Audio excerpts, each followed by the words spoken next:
Hi സുഹൃത്തുക്കളെ, നമസ്കാരം. ഇന്നത്തെ ഒരു വീഡിയോ എന്തെന്ന് ചോദിച്ചാൽ, എൻ്റെ പുരയിടത്തിലെ പഴുക്ക, അതായത് പാക്ക് പറിക്കുകയായിരുന്നു. ആ കൂട്ടത്തിൽ ഞാനും നോക്കി നിൽക്കുകയായിരുന്നു ഇന്നത്തെ എൻ്റെ പരിപാടി.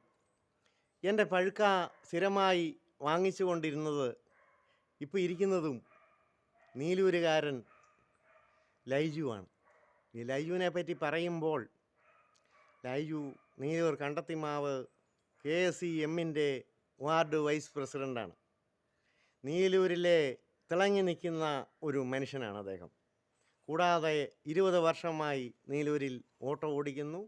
ജനങ്ങളുടെ ഹൃദയത്തിൽ സ്ഥാനം പിടിച്ച് സ്നേഹത്തോടെ ജീവിക്കുന്ന ഒരു മനുഷ്യനാണ് അദ്ദേഹം. അദ്ദേഹത്തിനൊരു സൈഡ് ബിസിനസ് ഉണ്ട്, പഴുക്ക പാക്ക്. ഈ പാക്ക് നമ്മുടെ പുരയിടത്തിൽ വന്ന് കണ്ട് നമുക്ക് നല്ല വില തന്ന് അദ്ദേഹം വാങ്ങിക്കും. പിന്നെ അദ്ദേഹത്തിൻ്റെ സുഹൃത്തുക്കളായ ഇത്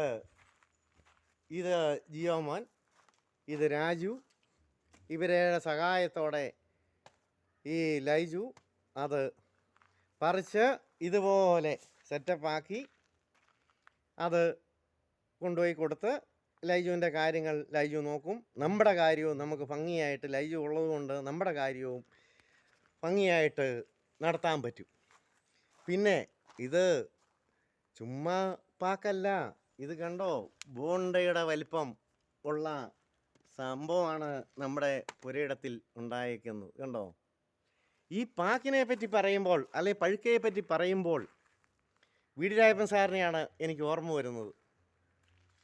വേറ്റയെട് പാക്കെട് ചുണ്ണാമ്പെട് പുകലയെട്, മുറുക്കാം മുറുക്കിക്കൊണ്ടിരിക്കാം, മുറുക്കിൻ്റെ അവസാനം തുപ്പിക്കളയാം. Pack pack വെറ്റയെട് പാക്കെട് ചുണ്ണാമ്പെട് പുകലയെട്. അങ്ങനെ ഈ ലൈജു, ഇദ്ദേഹം ഒരു രാഷ്ട്രീയ നേതാവാണ്. ഇദ്ദേഹം ഉള്ളത്തോളം കാലം നമുക്ക് ആർക്കും ഒരു പഴുക്കയോ പാക്കിനോ വിൽപ്പനയ്ക്ക് ആളെ തേടി നടക്കേണ്ട കേസില്ല. ശരിയല്ലേ ലൈജു? തീർച്ചയായിട്ടും. ലൈജു കേരളത്തിൽ എവിടെ ഉണ്ടെങ്കിലും പിടിക്കും.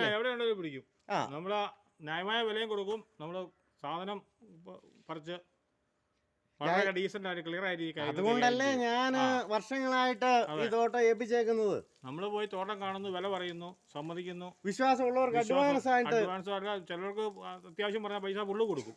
എനിക്ക് സുഹൃത്തുക്കളെ, ഇത് കണ്ട് ഉറപ്പിച്ചിട്ട് 2-3 മാസം മുമ്പാണ് അദ്ദേഹം ഉറപ്പിച്ചത്. ആശാന് രൂപ ഇപ്പോൾ വേണോ പിന്നെ വേണോയെന്ന് ചോദിച്ചു. കൊണ്ടേ തന്നേക്കാൻ ഞാൻ പറഞ്ഞു. ഞാൻ അന്നേരം ഇച്ചിരി ബുദ്ധിമുട്ടി നിൽക്കുകയായിരുന്നു. ഇന്നാ പിടിച്ചോ എന്ന് പറഞ്ഞു തന്നു. അങ്ങനെയാണ് ഇദ്ദേഹത്തിൻ്റെ കാര്യങ്ങൾ. അപ്പോൾ ലൈജുവിൻ്റെ നമ്പർ ഒന്ന് പറയാവോ? എൻ്റെ നമ്പർ 99 46 46 80 10 12. പിന്നെ രാഷ്ട്രീയ പ്രവർത്തനമൊക്കെ എങ്ങനെ പോകുന്നു? രാഷ്ട്രീയ പ്രവർത്തനമൊക്കെ നല്ല മുറയോടെ നടക്കുന്നു. ഇലക്ഷൻ സമയമല്ലേ, ഭയങ്കര തിരക്കാണ്. അതുകൊണ്ട് ഇപ്പോൾ പറിക്കാൻ നീലൂരൊക്കെ നല്ല ചൂടുണ്ടോ? ഇലക്ഷനൊക്കെ നല്ല മനസ്സിലല്ലേ നടക്കുന്നേ. അപ്പോൾ സുഹൃത്തുക്കളെ, നിങ്ങളും ഈ നമ്പറിൽ വിളിക്കുക. നിങ്ങൾക്ക് പഴുക്ക അല്ലെങ്കിൽ അടയ്ക്ക അല്ലെ പാക്ക് കൊട്ടടയ്ക്ക ഇങ്ങനത്തെ സാധനങ്ങൾ വിൽക്കാനുണ്ടെങ്കിൽ ഇദ്ദേഹത്തെ വിളിക്കുക. അപ്പോൾ ഒരിക്കൽ കൂടി വീടിരായപ്പൻ സാറിനെ ഓർക്കുന്നു. വേറ്റയെട് പാക്കെട് ചുണ്ണാമ്പെട് പുകലയെട്, മുറുക്കാം മുറുക്കിക്കൊണ്ടിരിക്കാം, മുറുക്കിൻ്റെ അവസാനം തുപ്പിക്കളയാം. വീഡിയോ ഇഷ്ടപ്പെട്ടെങ്കിൽ ലൈക്ക് അടിക്കുക. നിങ്ങളുടെ അഭിപ്രായങ്ങളും നിർദ്ദേശങ്ങളും കമൻറ്റ് ബോക്സിൽ രേഖപ്പെടുത്തുക. നന്ദി, നമസ്കാരം.